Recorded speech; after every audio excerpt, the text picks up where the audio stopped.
এই শহর তো এত বড় ছিল না। এখানে জানুসের ইবাদতখানা থাকার কথা ছিল। কিছুই বুঝতে পারছি না।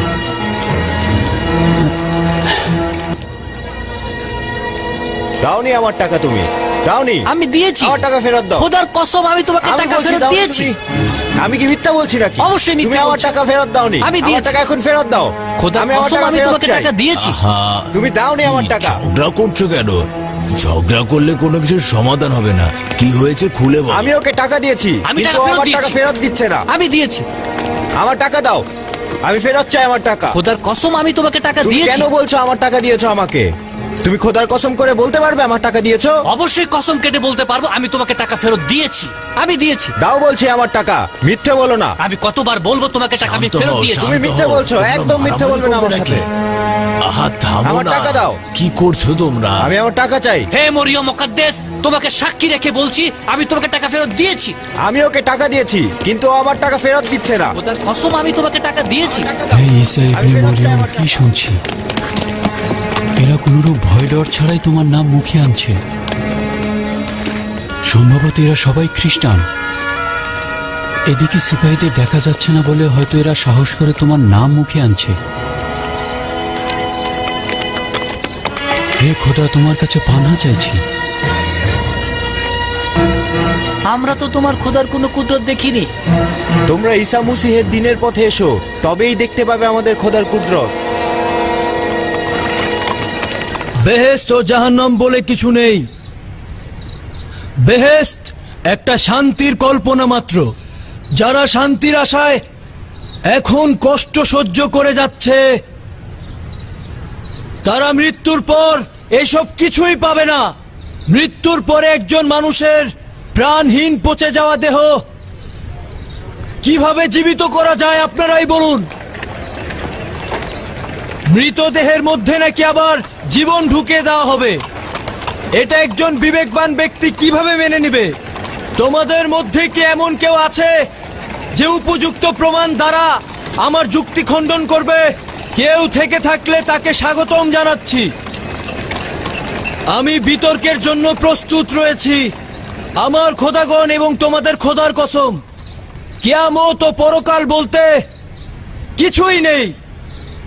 মৃত্যুর পর কেউ জীবিত আজব হবে না। ব্যাপার।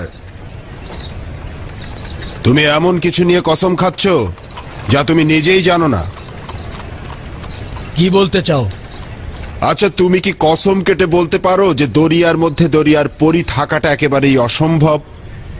এখন পর্যন্ত এর কোনো অস্তিত্ব খুঁজে পাওয়া যায়নি।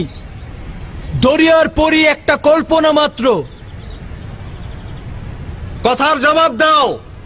তুমি প্রমাণ করতে পারবে যে দরিয়ার পরীর কোনো অস্তিত্ব নেই? না, আমি তো সমস্ত দরিয়া খুঁজে দেখিনি, কিন্তু এটা যে আছে তা তো কেউ প্রমাণ করতে পারেনি।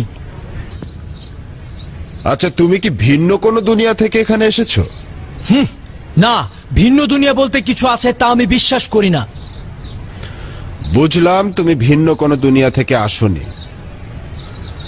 আচ্ছা, অন্য কোনো জগতের কোনো মুসাফির বা কোনো সাক্ষীর সাথে কি তোমার মোলাকাত হয়েছে? না, আমি বিশ্বাস করি না এমন কোনো অস্তিত্ব বিরাজমান আছে, এবং কল্পনাও করি না এমন কোনো সত্তার অস্তিত্ব রয়েছে। তোমার কসম কাটা দেখে মনে হচ্ছে তুমি একবার মৃত্যুর স্বাদ নিজে গ্রহণ করে আবার ফিরে এসেছো, এবং নিশ্চিত জেনে এসেছো যে মৃত্যুর পরে কিছু নেই। আর মৃত থেকে জিন্দা হওয়া কোনো ব্যক্তির সাথে মোলাকাত করে তার উদ্ধৃতি দিচ্ছ। আমি বিশ্বাস করি যে মানুষ মরে গেলে পচে যায়, মৃত মানুষ কখনো জীবিত হয় না, আর এটাই চরম সত্য। তার চেয়ে এটা বলো যে আমরা মৃত ব্যক্তির জিন্দা হওয়া দেখিনি। আর এটা মিথ্যা যে অগণিত আম্বিয়া তাদের ঐশী ক্ষমতার বলে অসংখ্য মানুষকে জিন্দা করে তুলেছেন। আমি নিজের চোখে যা দেখিনি তা কখনোই বিশ্বাস করব না। তুমি ভাবছো খোদা তাআলা তার অস্তিত্ব প্রমাণের জন্য সকল মৃত মানুষকে জিন্দা করে তুলবেন, যাতে সকলে কেয়ামতের এখানকার অবস্থা দেখে মনে হচ্ছে তো এটা কয়েকশো বছর পূর্বের। এক রাতে এমন হওয়া সম্ভব নয়। এইটাই কি ফিলাডেলফিয়া শহরের প্রবেশ দরজা? এই শহরটার নাম কি? আপাতমস্তক দেখে মনে হচ্ছে তো এই শহরে নতুন এসেছো। এটা ফিলাডেলফিয়া। খোদা তালার একটি মজেজাই সকল যুগের সকল মানুষের কাছে তার অস্তিত্ব প্রমাণের জন্য যথেষ্ট। আর যদি বিশ্বাস করতে নাই চাও তাহলে নিজের চোখে দেখলেও বিশ্বাস করবে না। ঠিক যেমন ঈসা মসীহ অসংখ্য মানুষকে জিন্দা করার পরেও তাকে জাদুকর বলা হয়েছে। আমি অতটা গাধা নই যে যা নিজের চোখে দেখিনি তা বিশ্বাস করব।